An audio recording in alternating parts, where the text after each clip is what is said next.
This video is on vertex and standard form of quadratics. As we saw in the previous video, the standard form of a quadratic function is f of x equals ax squared plus bx plus c, where its vertex is negative b over 2a, that's the x-coordinate of the vertex, and the y-coordinate of the vertex is f of negative b over 2a. In other words, what do you get for f of x when you plug the value of negative b over 2a into the quadratic function? Another way to write a quadratic function is called vertex form, and it's this: f of x equals a times the quantity x minus h squared plus k. This is called vertex form because you can look at it and see what the vertex is.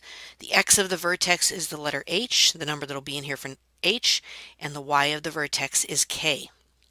Notice that the x-coordinate of the vertex is the number that's being subtracted from x.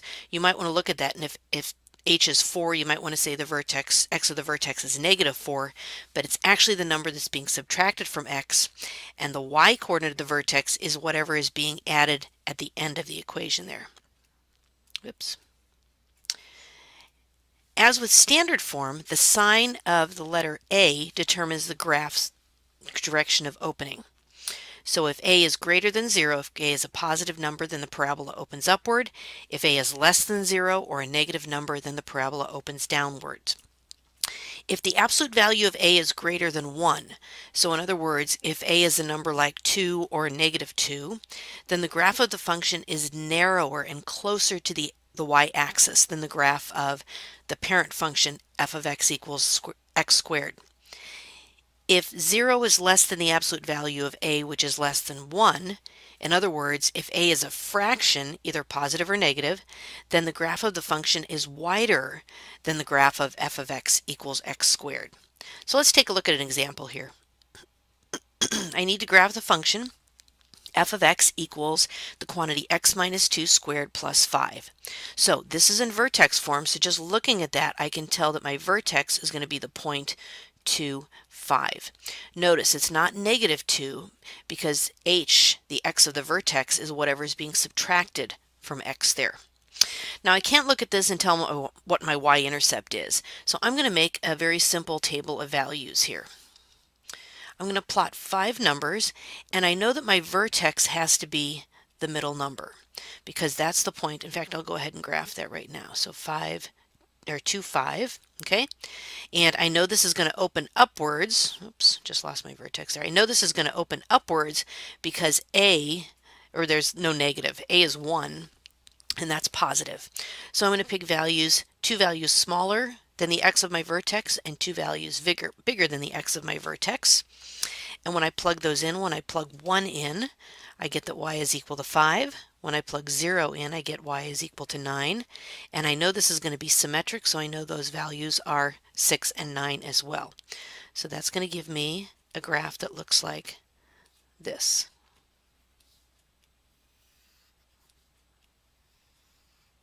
Okay, that's how you graph a quadratic function written in vertex form. So I'd like you to stop the video right now and give this one a try. Okay, let's take a look at this one. So here I have f of x equals basically negative 1 times the quantity x plus 3 squared minus 4. So looking at this, I recognize that my vertex is going to be negative 3, negative 4. Because remember, what is being subtracted from x here? What's being subtracted from x is actually a negative 3, because minus a negative 3 is actually plus 3.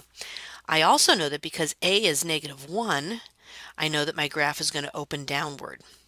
So let's go ahead and graph that point right there. So there's negative 3, negative 4. And again, I'll make a simple table of values with negative 3, negative 4, my vertex in the middle. And then I'll choose 2 values smaller, negative 4, negative 5, and 2 x values larger.